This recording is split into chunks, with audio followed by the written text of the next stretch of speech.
don't buy this deck for FOMO. Like, buy this deck because you want to have that deeper experience. That was powerful. I'm so excited for the next tarot deck that I'm going to dive in for 1 month. But honestly, at this point, I'm like, should I even? Because how can one top the experience that I had with this deck? Hello and welcome back for another 1 deck 1 month video. This month I'm using the White Numen Sacred Animal Tarot for 1 month, getting to know it, seeing how it works, feeling the ins and outs of it, and understanding my relationship with it and how that's going to work into my larger practice. So as we kick this off and I show you the cards, because I'm going to try to make this video as short and as informative as possible while still taking you through a journey, I'm going to show you the cards while I read you a piece of the guidebook that really explains what this deck is all about, because I think that that's really important as I begin to dive into this deck. Of course, I could review each of the cards, give you my first impressions, and tell you why I chose to purchase the deck, which I probably will.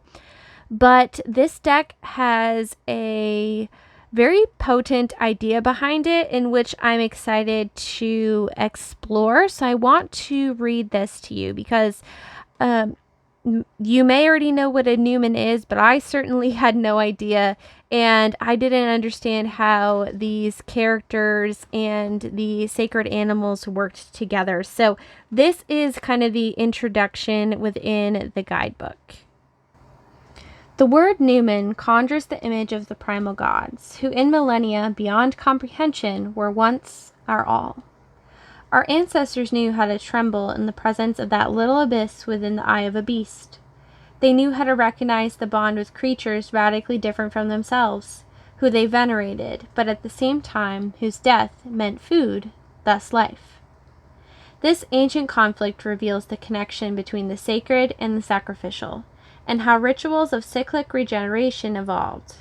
It also speaks to us about the origin of art. As if condemned to poetry, the first inhabitants filled the walls of their sacred caves with silhouettes of bison and later with hunting scenes in an act of evocation. Thus the word Numen, with the strength of a magical word, evokes an image of these revered beings. As time progressed, this belief was displaced in favor of a new one. Beasts were domesticated, and humans went from painting Numen in the roof of the caves to painting them on the ceiling of all ceilings, the celestial dome. Gods started to adopt human forms and went to live in the sky. Meanwhile, the bull that observed us lonely upon the hill was returned to the woods, depriving us forever of the ancient bond that recognized our interdependent relationship beyond the spilling of blood and into reverence. Many years have passed since then, but the wound left by that disconnection is still wide open. Today there exists a rising concern about our relationship with our environment, about the balance, more fragile now than ever, between the behavior of humanity and all that falls from it, about our recognition of responsibility when we understand that we are sharing the world with other forms of consciousness. And that's how the artists of the caves used the tools of their time, their fingers, their soil, their natural pigments, to carve on the stone the dilemmas of their time. I think Alba is doing the same today, taking her place amongst those who carry the same gift, trying to suggest to a path towards truth. This tarot deck is not different just in appearance. If we can open our eyes to the path of ancient self-knowledge suggested by these cards, we will uncover the deep wound that unifies us as species, that of being exiled from our own home, the world. The image of the White Numen tries to symbolically close that wound, to help uncover a path before we say farewell.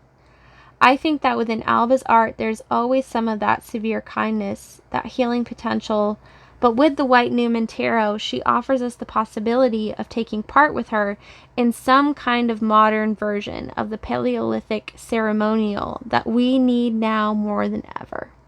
As in every ritual, there is a broken circle that through our participation becomes closed. In our hands lay now those secrets, in front of our bare feet, the journey. And that was written by David Orellana. And I love that this tarot deck is about connecting with the sacredness of the animal. There's also a spot in here that talks about the animal as your guide. So the Numen as the guide, being kind of that all-seeing animal helper, and again, really like a god, and how we interact with them on our daily lives through these other major themes. So I'm really excited to dive into that concept and the tarot deck in that way.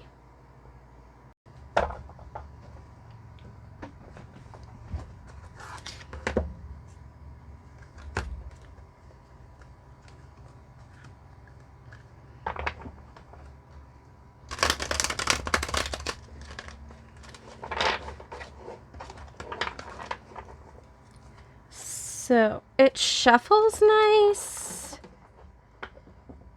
It definitely needs some breaking in. It's super stiff, but I do feel like I can break this in. I can also actually ruffle shuffle it. My hands are super small, so getting my hands around the cards is a bit of a stretch, but I can do it. And the more flexible they become, the easier it will be. But with the Modern Witch Tarot, which is by the same publisher, the laminate on that the laminate on that deck is so thick that I can barely even overhand shuffle the whole deck at one time. So the way that I break this in is that you just riffle shuffle it over and over again, and it will get a little bit more flexibility. But I was pleasantly surprised with how flexible this is. I mean, it's definitely still sturdy, but I would say that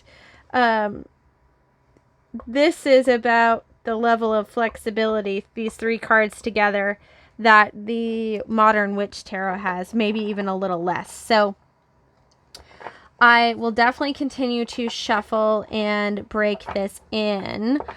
I do feel like I really want to edge this deck. And it's funny because I don't actually edge a lot of my decks. I probably only have 2 or 3 that I've actually like taken a paint marker to and edged.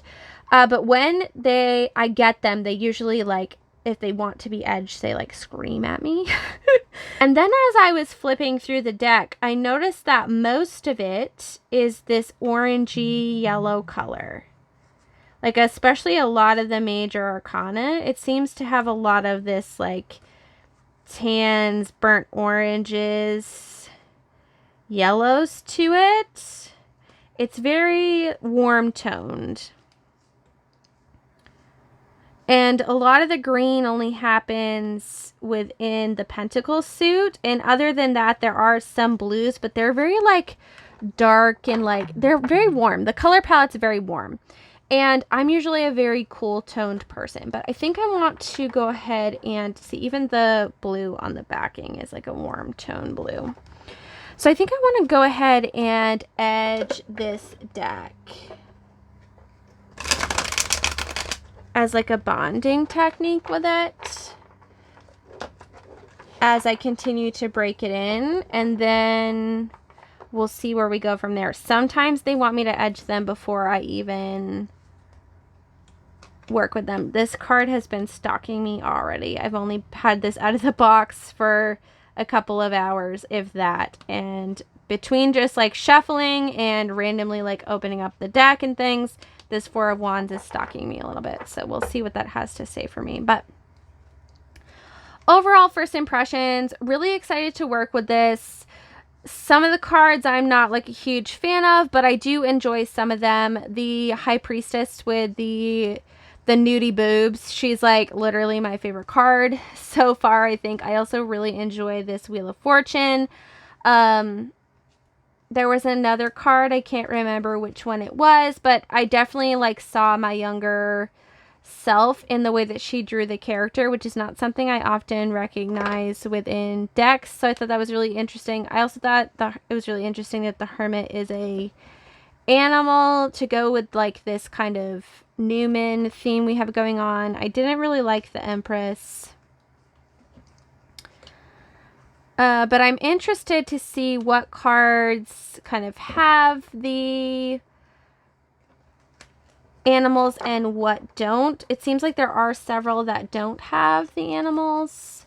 But I also appreciate that all these snakes that are in the cards look cartoonish enough, because I have a serious fear of snakes, and if this was like looked like actual snakes, then instead of these like weird jelly worm things, then I would probably not be able to get past that and would get the heebie-jeebies just touching this deck. But there's that. I'm going to edge it. I'll come back with an update at some point, but yeah, I'm excited. Mixed feelings about the art, but the idea behind it is there, and I'm really feeling connected to work with more kind of sacred, back to our roots, animal respected energy, just kind of like this very native energy. I've been feeling this very native energy. So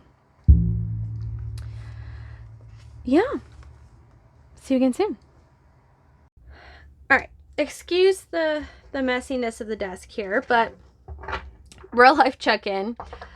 It's been 2 weeks since I unboxed this deck now, and I wanted to talk about it with you. So let's talk about what's on the table first. This morning I was having a lot of thoughts. I was just kind of like thinking through some concepts for myself. And when I do that, I'll often, not like that, but I'll often shuffle just while I'm thinking and not be like asking questions in particular, but I'll pull cards out and it just kind of displays back to me in a visual and reflective way what I'm thinking. Like, what's my train of thought? What are the conclusions I'm drawing? What are the ideas? Sometimes what the hidden emotions behind what it is that I'm talking about. Well, not talking about, but thinking about is. So I was doing that, and I wanted to show you. Oh, love this. I wanted to show you a couple of cards that have really been standing out to me. I do have a stalker card already in this deck. I have several actually, but my number one stalker card thus far, if I can find it, is, I think it's the Knight of Wands. I remember what the image looks like. Where is it? Hold, please.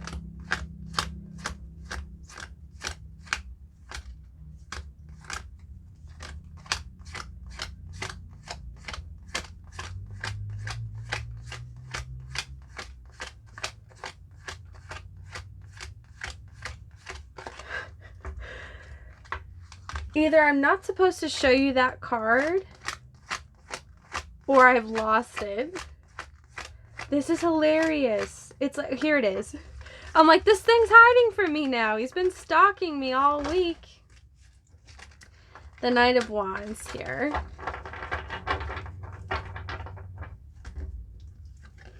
So this has been my stalker card so far in the deck.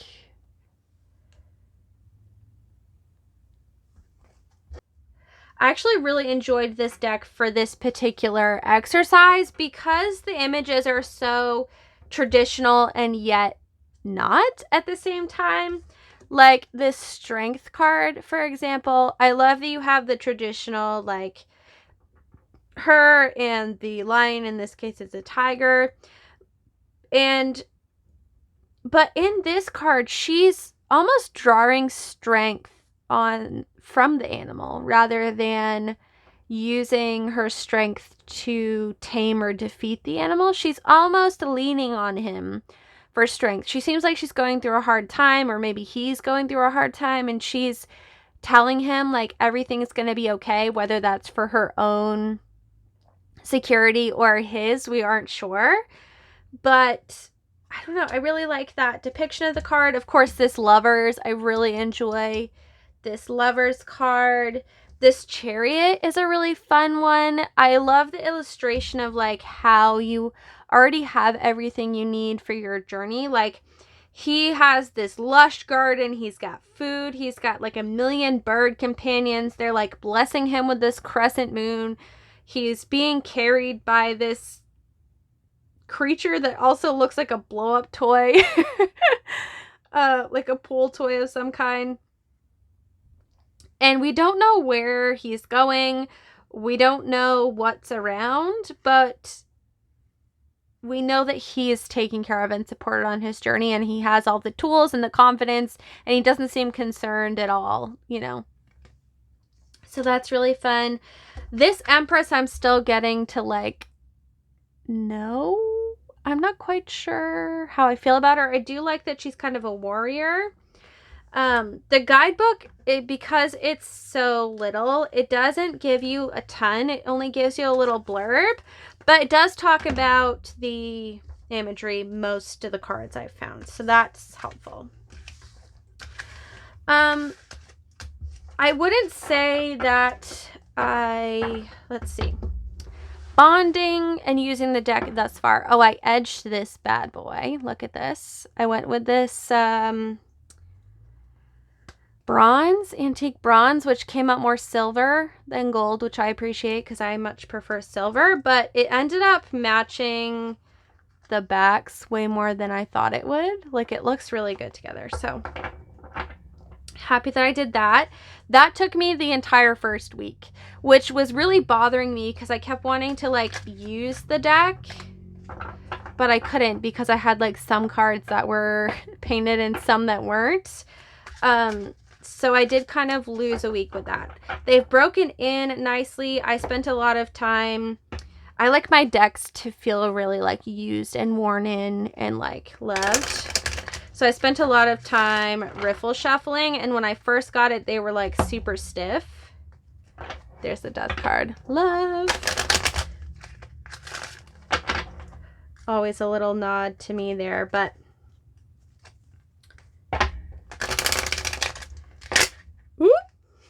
that was not what I wanted to do at all.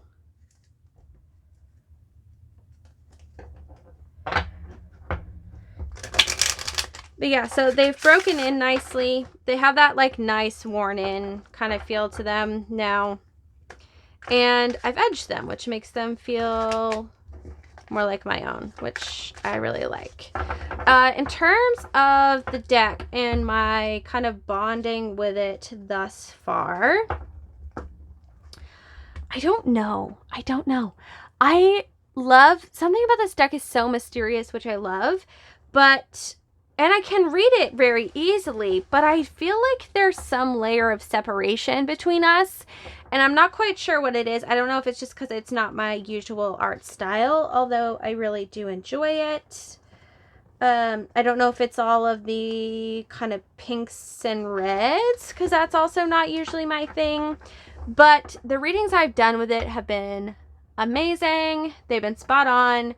I haven't been using it as like my only deck, but it's on my desk. I play with it every day. Apparently, deck's having a lot of fun with me. We got the sun card popping out there. So, that's kind of that. Again, I love this depiction of it. It's like so traditional, but different at the same time, which I love decks like that. I love decks like that. So, I have a deck interview spread that I think I'm going to do with the deck. And I won't take you along for the whole spread because that would be add 40 minutes to the video probably, and you don't need to see that, but I will kind of show myself laying out the cards a little bit, and then I'll kind of talk to you about what the general consensus of the interview was.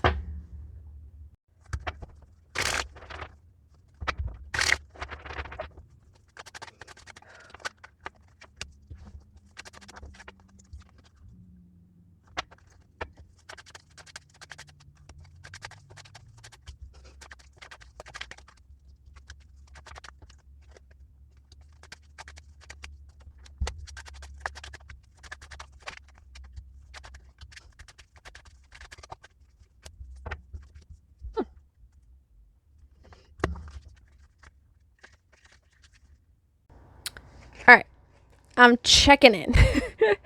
I think it's been 3 weeks, maybe. Yeah, 3 weeks since I got this, maybe 4. I edged it 2 weekends ago. It's going to be the weekend tomorrow. I don't know. It's been some time. Last time I checked in, I was doing a interview spread, which I may overlay some footage of here just so you have something to look at while I'm talking. But as I was doing the interview spread for the deck, I was surprised that the outcome of the interview was that it wanted to talk to me about more serious things. It wasn't super into doing any surface readings or like real quick daily readings, which might have been that disconnect that I was feeling with it, right? Because I was trying to use it for daily draws and I still am.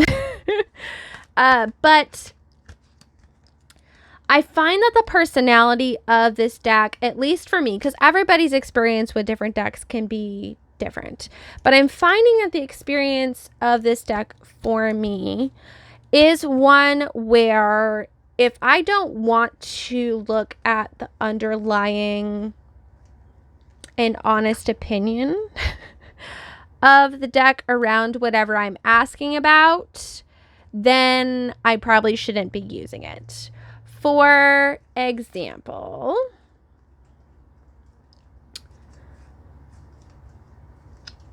I was pulling a card today that had to do with, I have a big problem I'm trying to solve in my life right now with me and my husband. Nothing like with our relationship or anything, just our living situation. We have a couple things that are coming up and we have to navigate and work through our different options and try to figure out what the best one is. Now I keep getting guidance that something's going to come in and it's going to be, you know, the solution for it, but I don't see it yet. So I'm like ruminating on it. It's maybe too much info for you, but here we are. That's kind of what this deck has been like working with me on for the past 3 weeks. So today I came up with a couple solutions that we hadn't really thought of before. And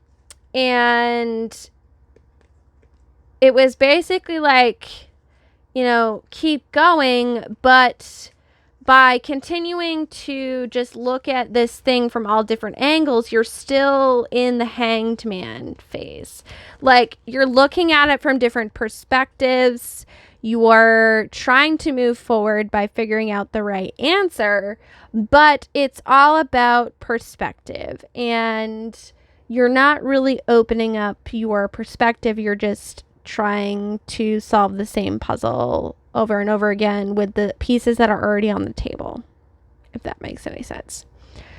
And it kind of ticked me off because, right, what I want to hear is, oh, here we go. Perfect. Bottom of the deck. What I wanted to see was this solution, golden, going. And this actually was on the bottom of the deck when I pulled that out. But it still, you know, it still called me out. It still called me out. And wanted me to look at things objectively from a different point of view. And for me to be honest with myself and say, is this really the solution?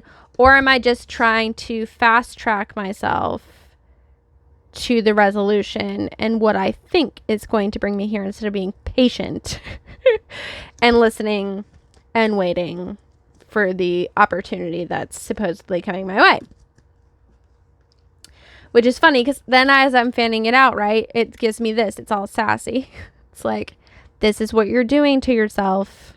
The 10 of Swords. Like, you're digging your own grave, sweetheart. Like, so my experience with this deck, when I want to talk about deep shit, it's chatty AF. It will throw me 811 cards. Like, when I pulled the deck interview, it gave me like 3 cards for every question, and I couldn't get less. No matter how many times I shuffled, it wanted to give me all of the cards. When I'm asking about something that is smaller, right? Like my, is this option the best option question that I asked it earlier today, where it gave me the Hanged Man. It gives me an answer, but it also wants to tell me the underlying wisdom, the underlying thing that I need to be thinking about as I'm doing it. See, I'm pulling cards off the top. I just tried to pull one and it pulled two instead. So she's very chatty. She wants to get deep. She wants to get real. I'm not 100% sold on the whole Numen thing. I have gotten the black and white Numen cards a couple of times. So here's the white Numen. And the idea behind the deck is that these Numens, the Numen is like the ancestral animal spirit, I think is how I remember the guidebook talking about it. And some of the cards have like your little familiar companion almost. And some of them, these have, this one's a fish. This one, she has birds on her head. Is this even focusing? I'm sorry if I've been showing you all the cards out of focus. So you'll see they have, they're like little animal familiar. And then there's ones that don't have it at all. Like you'll see here with the Ten of Swords, she doesn't have an animal at all. Again, I apologize if it's out of focus. I'm also shaking. So the idea is that when you draw a card and you don't see an animal, that you're disconnected and you need to kind of reconnect. Here's the Four of Swords, which is kind of a card about stepping back and resting. So that makes sense to me. This deck loves to spit court cards at me,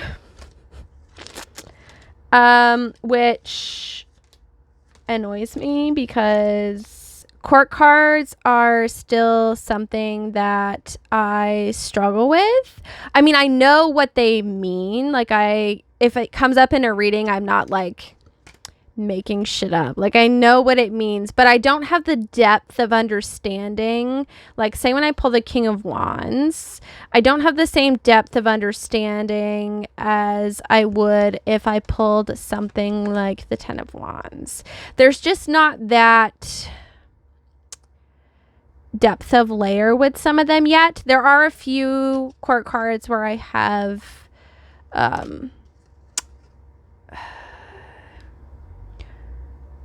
deepened my understanding past just like surface keywords, but I'm still working on how the archetypes can kind of apply to me. Like I know the Knight of Cups is charming and romantic and idealist and leads with their heart on their sleeve, but it doesn't always help when I'm looking for an answer, like when the Magician pops up and I'm like, oh, I already have all the tools I need. I just need to decide what I want to manifest and bring that into fruition, right? Some of the cards that I don't really like in this deck, the Tower, like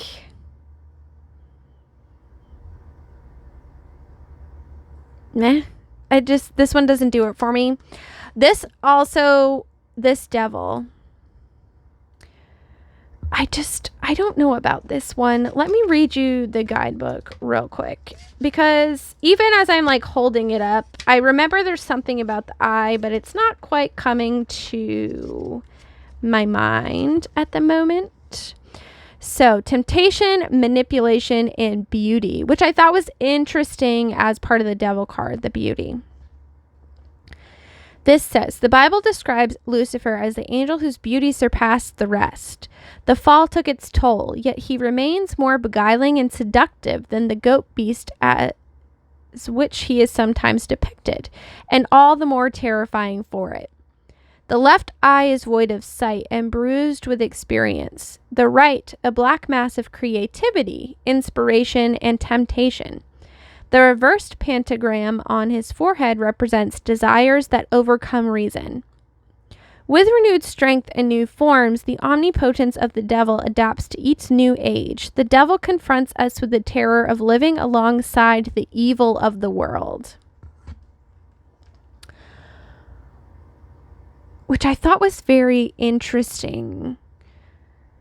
Each time I read it, I like process it a little deeper, and I really kind of like this because I think one of the things that bothers me about this is it makes it hard to separate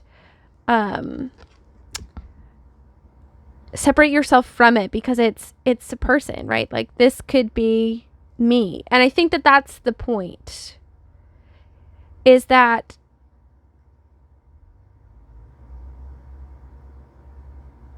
we all can have a fall from grace at times, and that doesn't make us monsters, and it's not something to fear. It's just part of experience, and the harder that we fall, the higher we may climb. So maybe this is what I need to be doing, looking at these two together. Because I feel like this is like the devil is like the fall from grace, and this is the aftermath of the fall from grace.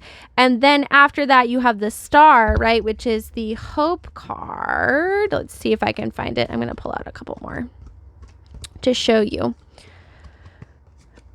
before we wrap up here. But here's the star card. So then you go into your hope. So I feel like when you look at the evolution that way, the depictions on the cards make more sense. And now that I've talked myself through it, I'm actually not mad at this tarot card at all. I feel like that really made sense with the devil card. Yeah. And then this star person, which I just realized, it almost looks like the same character, doesn't it? Like, it totally could be.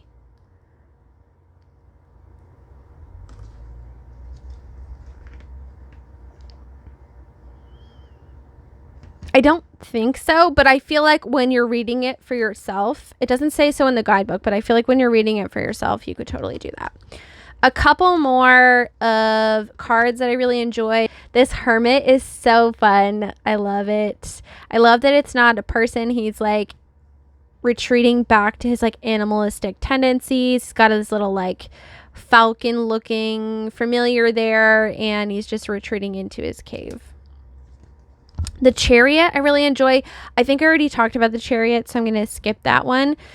This is another card that I'm having a hard time with, and this is the Moon card. And I love the Moon card, but I don't know. This one just doesn't do it for me in the imagery, because we only have the two dogs here. Let's see if I can change my mind. We'll read the description here.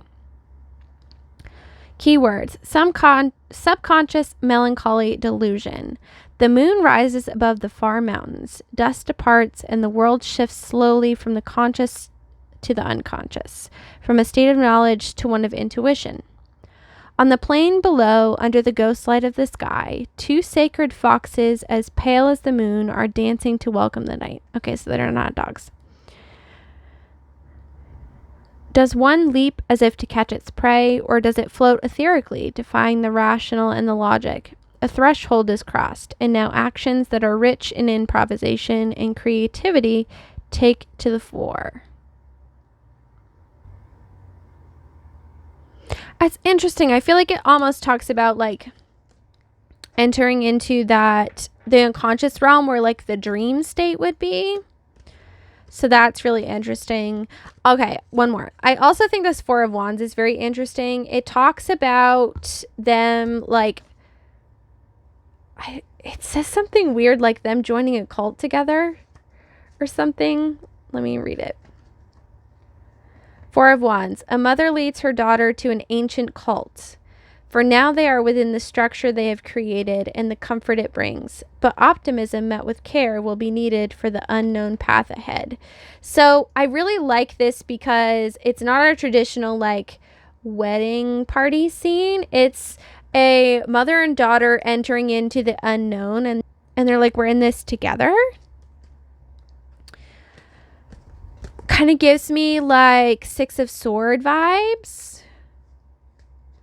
Okay, another card that stalks me in this deck. I know I keep saying I'm gonna I'm gonna go, but I'm really enjoying this deck, and more than I thought I would, honestly. And yeah, so Judgment card keeps coming up for me. I really love that on this Judgment card we have the kind of cracked third eye there, and she's kind of looking down like she's almost ashamed. It really speaks to the self-judgment aspect, which I feel like a lot of the times the judgment that we experience is fear that we're going to be judged rather than actual judgments we've received from others. So yeah. Oh, I also I love this Eight of Wands because it speaks to messy action. Usually I really despise snakes. I don't like snakes at all, but these snakes don't bother me. They're like little worms almost, so like it's totally cool. But I love that we have this essence of like the messy, tangled up action going on.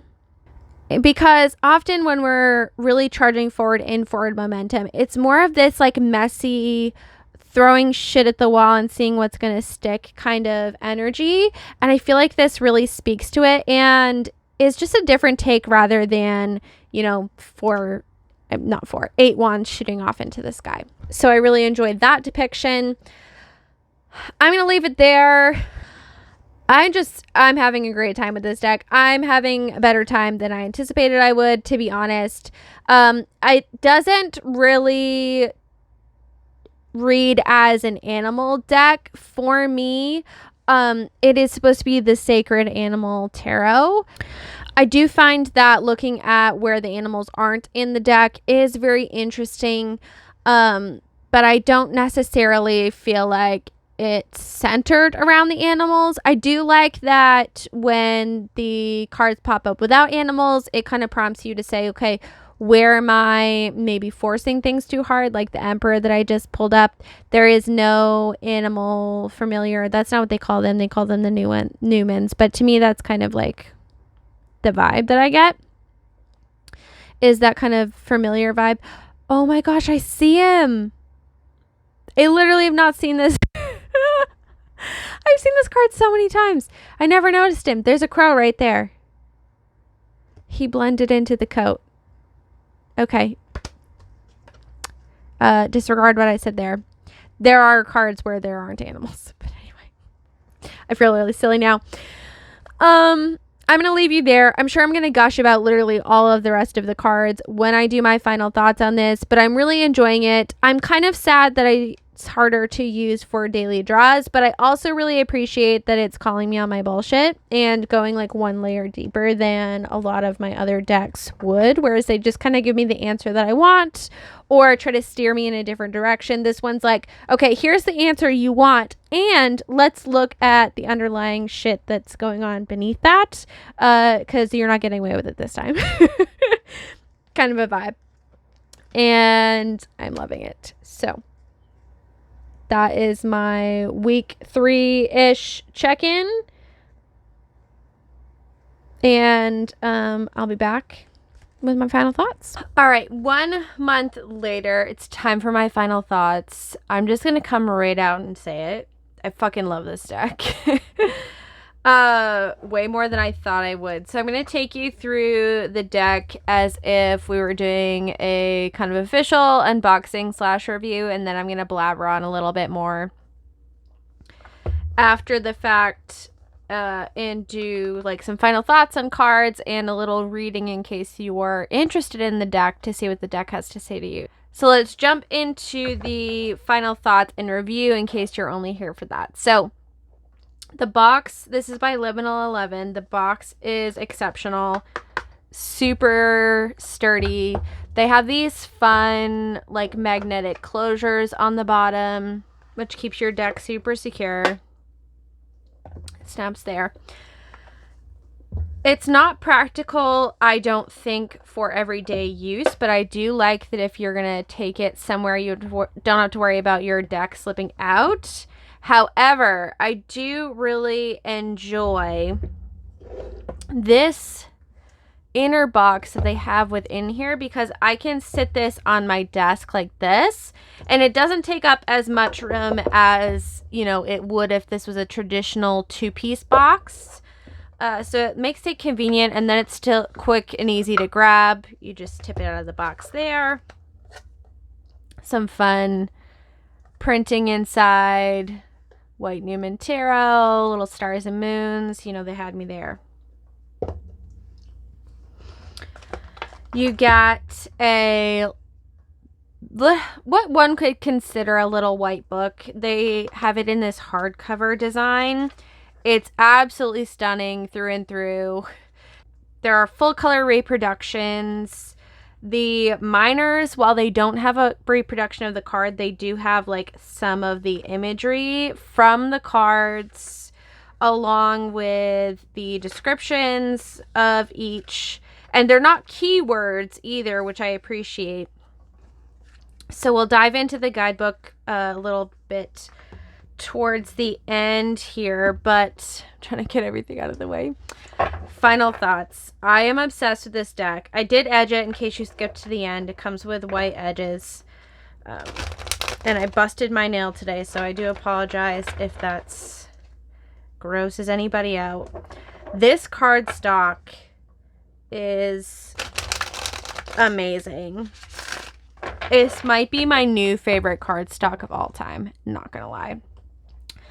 I don't know how many decks Liminal 11 has done in this cardstock.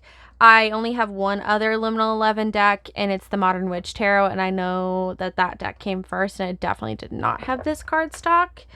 But it makes me a lot more excited to pick up some of their other decks, because let's just go for a rant about cardstock real quick. My favorite cardstock of all time is the cheap AF Los Carabiel Llewellyn cardstock. That's like super flexible, easy to shuffle, and glossy. And their decks are also small enough for me to put in my hands. They're usually a little smaller than this. And I love it because then I can actually riffle shuffle them. And I also like the flexibility of the cards because it feels like they're really broken in.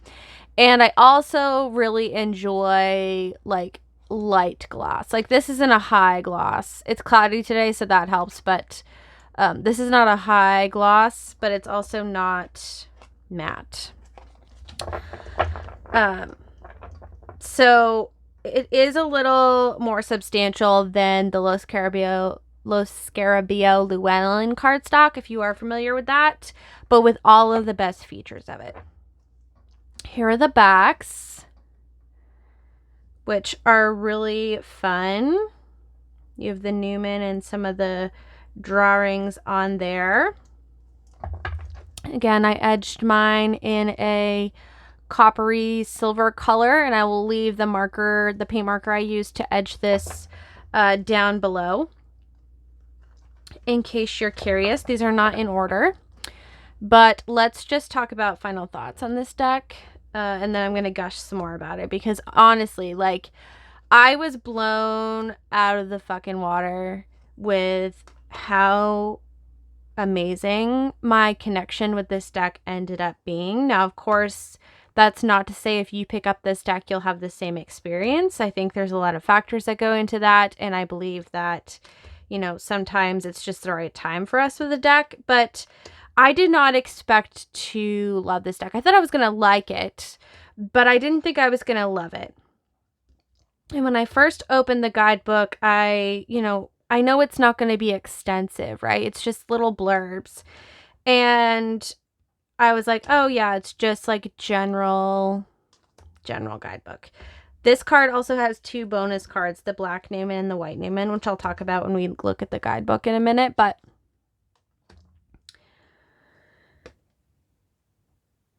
the guidebook ended up being way more substantial than I thought. The reason that I usually love large guidebooks is not because I don't know the meanings of the cards, but because I love tarot for its storytelling capacity, and I love seeing people's different perspectives and takes on a card while still, you know, keeping the original meaning. I like adding layers to my understanding of the tarot, and I like doing that through not only my own study but also exploring decks, right? Exploring different perspectives, different depictions, different keywords that people choose for that card for themselves. And this deck,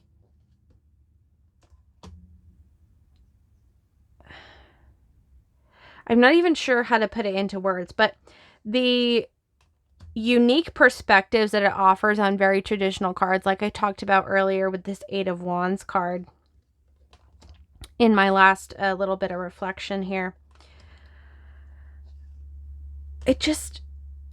It's mind expanding. It connects you to a deeper part of yourself. And I love that this deck was created to connect deeper with the Numen, which is like, I kept referring to it in my other reflections as a spirit animal, but as I read and reviewed the book and things again,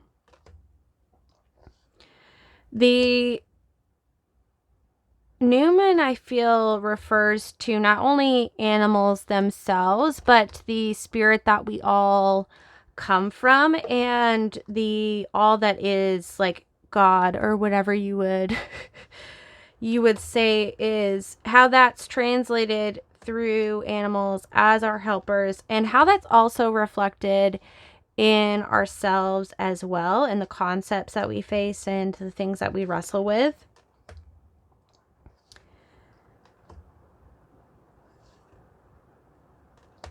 I'm just trying to collect my thoughts here. This deck has opened up my perception of so many cards in so many different ways. I friggin' love this High Priestess card. She's just, I just love it. She's so sexy, and she's like, that's right. I'm connected to my intuition, bitches. Let's go. I just love it. The court cards I actually really enjoy in this deck. I'm not someone who usually enjoys court cards. I love that they either focus solely on the Numens or the animals versus cards that don't even have them at all in them. Just looking at the relationship of that and seeing how that translates into the meaning of, you know, where am I ignoring my intuition, my higher guidance, my connection to all that is? Where am I getting tangled up in maybe some obsessions about that? This one with the white and dark and gray birds for the 5 of Swords, which is usually kind of a conflict of some sort. 5s are conflict, and conflict with others specifically in the 5 of Swords. It speaks to the black, white, and gray area and kind of the wrestle with all that. Again, I'm trying to not I'll try to save deep dives into cards for after, but for a deck that only has a short guidebook, you can tell that the person who did the art for this, the creator, Alba BG, I believe is what that says, you can tell that they really understood on a deep level the meaning behind each card and exactly what they wanted to convey with it. And it doesn't feel disconnected. It feels very powerful and very grounded and very purposeful.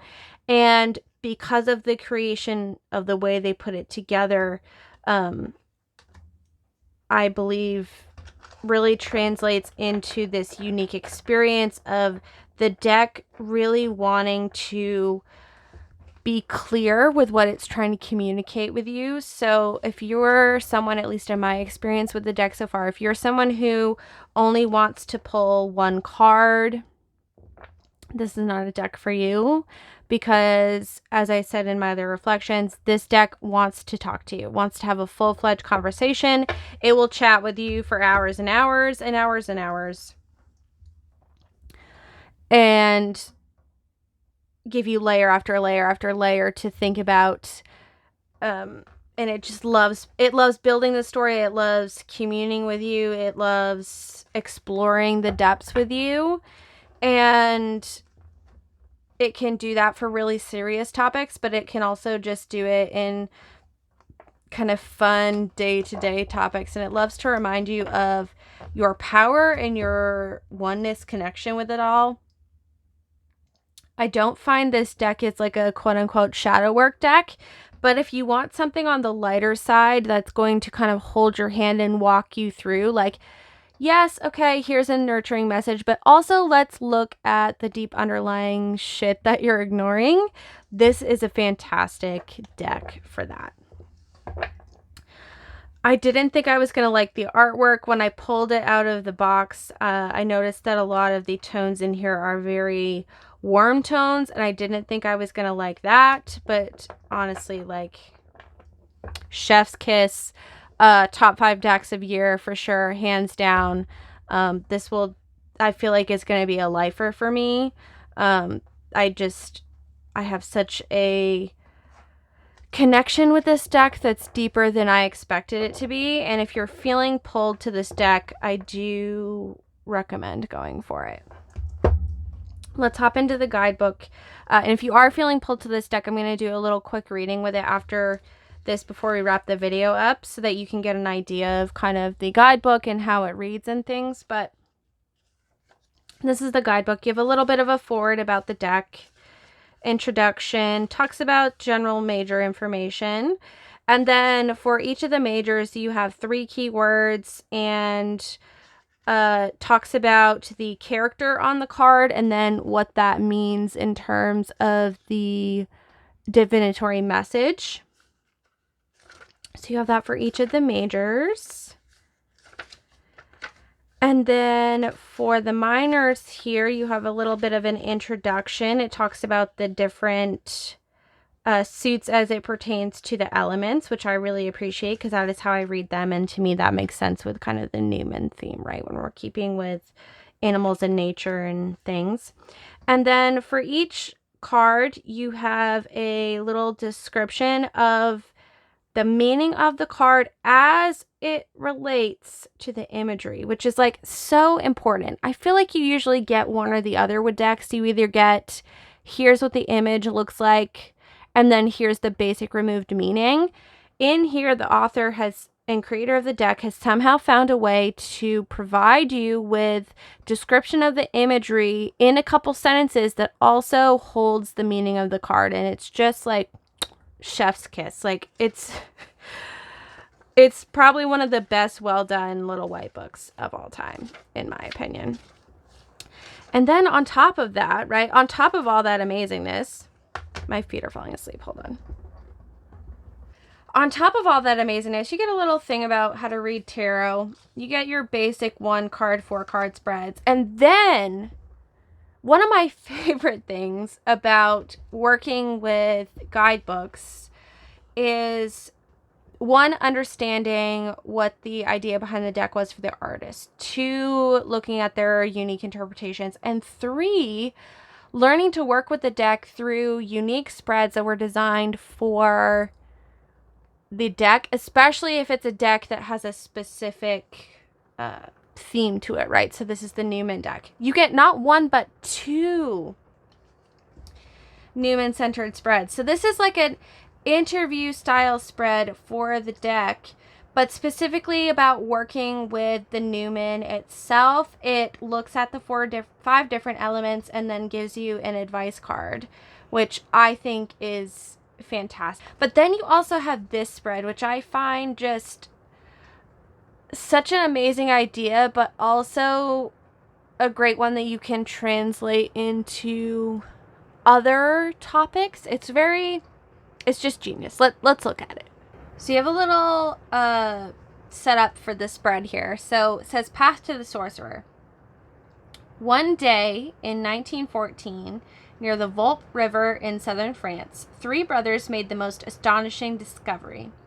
A 65-kilometer network of caves containing magnificent paintings and engravings from the Magdalenian, I don't know, period. Art that was about 45,000 years old. Among these incredible scenes of bison, stags, reindeer, and mammoths was one picture was more strange still, the sorcerer, part man, part animal. Was this the horned god, a charm used to help aid the hunter or a shaman? It's a question without an answer, but its power is undeniable. In the white Numen deck, this figure, a final union of spirit and humanity, is an aspect of the world. Where the Numen have been external forces in all of the major arcana leading up to this card, in the world they are internalized and fully integrated into the soul. This spread explores that connection on a personal level. What messages did the Numen have for you in order to reach the stage of development shown in the world? How do you become the sorcerer? Which is just like, it's so beautiful, right? It not only continues to further paint the story for you of just how connected this deck is to the idea of the self and the animals and the god and everything being one, but it also has this amazing spread set up with the world card. So it says you place the world card in the center here, and then you look at how to get there. And the world to me is very much completion. A lot of the times, you know, it's illustrated as the end of your journey. It's kind of the enlightenment stage, which seems to be what it's speaking to here. But I think that this can work really well as a spread to look at the ending of anything, right? Like, how is my path forward? Especially when we're feeling so far away from the end or so far away from the end of our goal. You know, card 1 is the first steps, and then how can you pull it closer to you? What's the root desire? What are the skills that you have? The fight, what will you need to push aside on the path? And the ideal, how does the union between you and this thing express itself? So kind of a path forward. And then we have the extra cards here. The black Numen and the white Numen, which to me really is kind of the yin and yang. It is the light and dark energy, the conscious and subconscious, the light and shadow.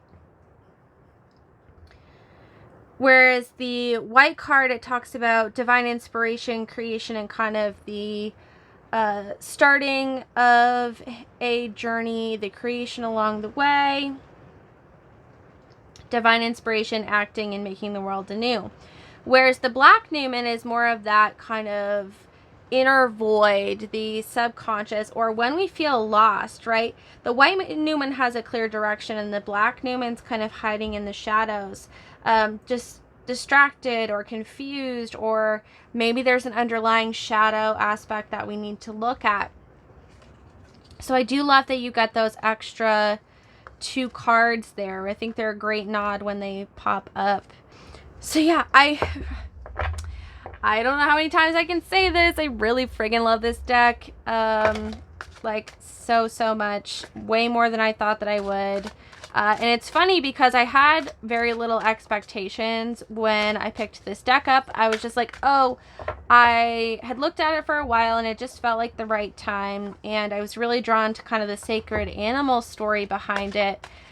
And as I said, when I first opened it, I was kind of disappointed that it didn't feel like the focus was much on the actual animals. But when you understand the larger concept of it and really start to look at like singular cards and how the animals are interacting with it or not interacting with it, and how the different portrayals of kind of more traditional meanings are changed through this lens, it's just like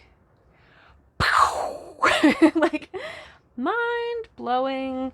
So yeah, that's kind of my review. If you're on the fence about this deck and you're feeling drawn to it at this particular time, not because I've convinced you, but because you had some type of drive before and maybe I've just helped convince you a little bit more, I say go for it. But I'd love to do a little reading for you with this, just so we can kind of get a feel for this deck together.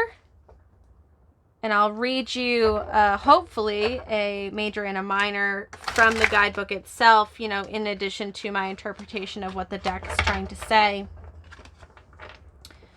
so that you can get a feel for that. And then that will complete our time together. So,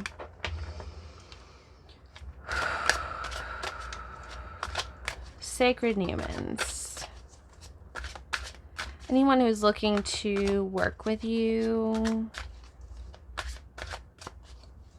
on their path, what do you want to tell them? What do they need to know about you? This, again, I just want to reiterate, this is not a deck that you can just pull one card and get an answer. If you do not want a deck that has multiple things to say to you,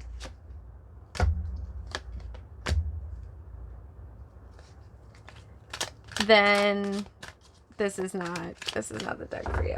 All right. We have 9 of Cups on the bottom of the deck. We have, I feel the Ace of Pentacles really kicking off this spread for you. So to me, this particular Ace of Pentacles is just, everything is already like there for you. There's a lush world waiting for you. And if you want to have your hand as a piece of that, the boy Numen is all for it. Let me just check and make sure you're not out of frame. We really are. So let's push some of this back, because you're going to want to see these cards. There we go. That's better. We also have the Wheel of Fortune and the World. So I feel like it's saying with this, like, again, this is like, this deck loves to give you the answer you want and then take you one step further and get a little more serious. So as I just mentioned, you know, this has so much to offer you. And if you want a piece of that pie, it's like, yes, let's fucking do it, honey. Like, let's go. But it wants you to know, and again, this is kind of echoed in, see all of these circles here? And it's funny because this is an ace, right? It's 1. Then we have 10, which is like kind of the halfway point in the minor arcana. And then we have the World, which is the, in the major arcana, excuse me. And then we have the World, which is the end. And what the deck is saying is there's so much here for you, and I want to help you realize your full divinity and share with you all that I have to offer, so that you can bring all you have to offer and we can make something beautiful and new. But it is going to require a change. It is going to require you to change your perspective. It's going to turn your world upside down, and you have to be ready for that.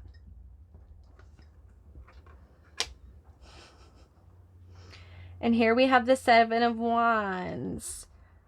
So let's read what the 7 of Wands is in this particular book. I get what they're hinting at, but I feel like this is a good point to read the book message. So here we have 7 of Wands. The battle has already begun. A true fight or sparring in celebration of victory. Either way, joy is taken in the conflict and progress is made. So this is saying, as you work together and see your world turned upside down, one could view that as a negative or a positive, but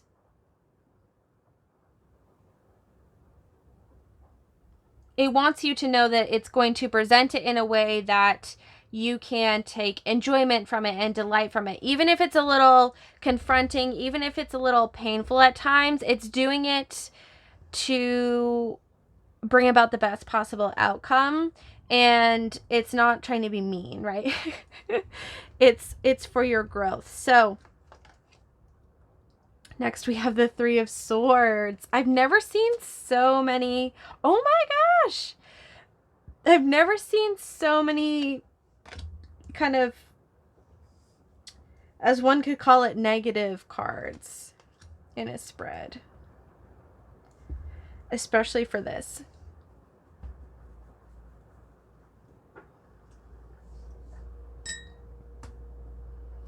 So I'm just looking at this.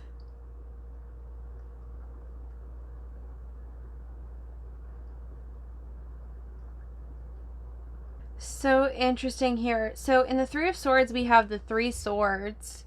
And in the Tower, you also have 3, what could be swords or arrows. And this is so profound. Okay. That this is a beautiful taster of this deck. I just have to say. I want to backtrack a little bit. As you saw when I pulled the cards, I asked one question. And I didn't have a set spread. I just pulled whatever cards I felt I should pull intuitively. Some of them ended up face up to start with. Some of them ended up over here. And then I laid them out intuitively. Now, this is how I usually read. I'm usually an intuitive reader unless I'm using a specific spread.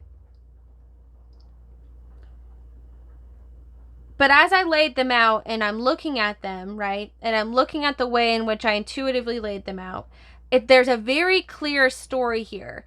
And it's holding your hand, but also giving you the raw truth. And if you're not ready to approach the deck in that way, this could be a very confusing reading. But if you're ready to approach the deck in this way, it will blow your friggin' socks off. Like, so let's get back to talking about it. I feel like this is your entry point. And this is you on the other side of this journey if you choose to work with this deck. This bottom row is what the deck has to offer you, slash the big themes it wants you to know, the things it's going to help you work with. The top is your journey and what you have to be prepared for if you would like to really get from point A to point B. And there is a sense of struggle, right? There's a sense of loss. There's a sense of heartache. There's a sense of being stripped down in order to build anew, which is what I generally associate the tarot card with, is the abrupt and shaken to an end of something so that we may come out stronger and better in the end. I never see the Tower as anything to fear. It's just the necessary unraveling so that we can get to our next evolution. So if you choose to take this journey, right, with the deck, it's going to flip your world on its head, which is going to feel very conflicting, and it's going to feel like you want to fight with the deck or the deck's fighting with you, but it's really trying to lead you into the world. But in order to understand and become one with the world, we must have some sort of heartbreak, some sort of ending. We must be split open. A lot of the times the Three of Swords will very surface level be talked about as a heartbreak in terms of, you know, romantic partnerships ending, therefore heartbreak.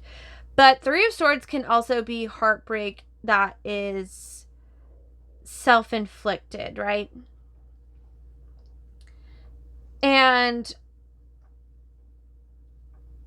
the way that this deck operates is in order to bring us into wholeness with everything, it has asked us to look at the wounds that we carry within ourselves and to see us in that most vulnerable state. It's, if you see here, the swords are through this person's body.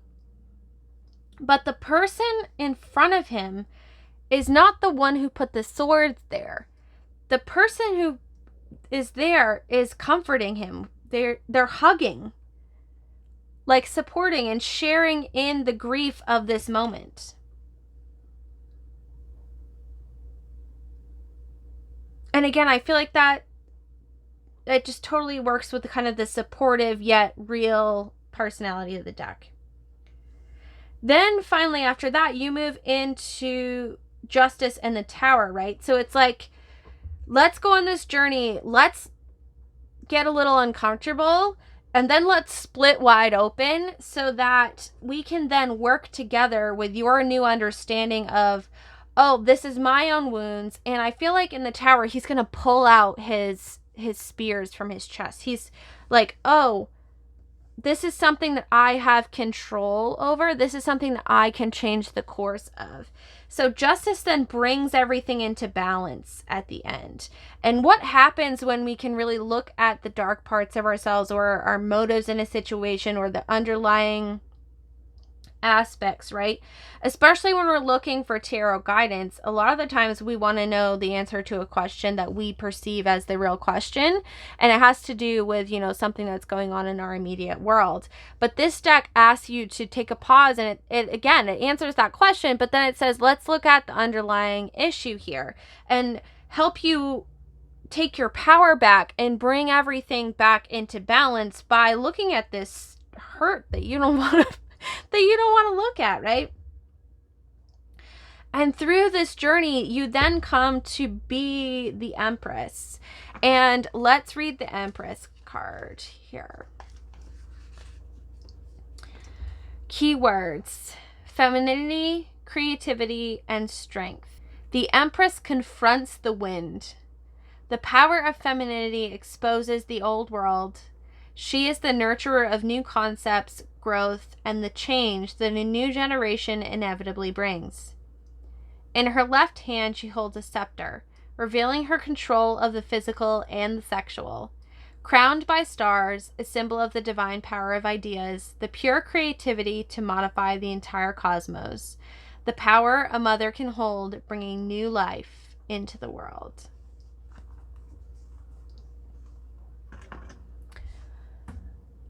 I feel like I could go on and on about this deck, and there were so many things that I wanted to say about this deck, but doing this reading from the deck to you, if you're on the fence about working with it, just sums it up so well. And I think if I continue explaining this, it's just going to be me on a broken record even more than I already have been in this video. But what I will say is this deck is not to be taken lightly. You could absolutely use this deck in a traditional Rider-Waite-Smith setting if you just wanted to work with it with those meanings. But I think you would also be doing yourself a disservice by doing that, because even though it has this very unassuming little book with it, this deck is a real, as my as my brother-in-law would say. She's a real, and meaning she's one of the real ones. She'll take you there, and she's very serious about the self journey, self-empowerment, and recognizing that you are not alone, yet you hold all the power, if that makes any sense. All right, I think I'm going to end this here, you guys. Thank you so much for joining me for this 1 month with the White Numen Tarot. I hope that you enjoyed it. If you do have this deck, I would love to hear your thoughts on it. If you do have this deck and you don't work with it, or it's one that you have not worked with in a long time, I hope that this gives you a newfound sense of being able to work with it in a new way, or maybe developing a better relationship here with it. As I put this away, I see the devil on the bottom, and I feel like this deck really wants to say, like, don't buy this deck for FOMO. Like, buy this deck because you want to have that deeper experience. Okay. That was powerful. I'm so excited for the next tarot deck that I'm going to dive in for 1 month, but honestly at this point I'm like, should I even? Because how can one top the experience that I had with this deck? If you're interested in seeing more of this series, I actually did a video where I spent 1 month with the Wild Unknown Animal Oracle, which did not go so well at all. So if you'd like to see kind of the opposite of this amazing experience and how I handle that, and see my experience with the deck that I ultimately ended up putting in my D-stash pile, I'll leave that linked for you. But yeah, I look forward to seeing your thoughts. Do you have it? Do you not have it? Do you love it? Do you not like it? Where do you stand on the fence with it? And what was your takeaway from this video? Even if it didn't have to do with this deck in particular, what are you kind of carrying with you for the rest of the day? I would love to hear. And with all that being said, I will see you guys again in the next video. Oh, and if there's a deck out there that you would like to see me use for 1 month, let me know in the comments below. Okay. With all that being said, I will see you guys again soon. Take care, guys.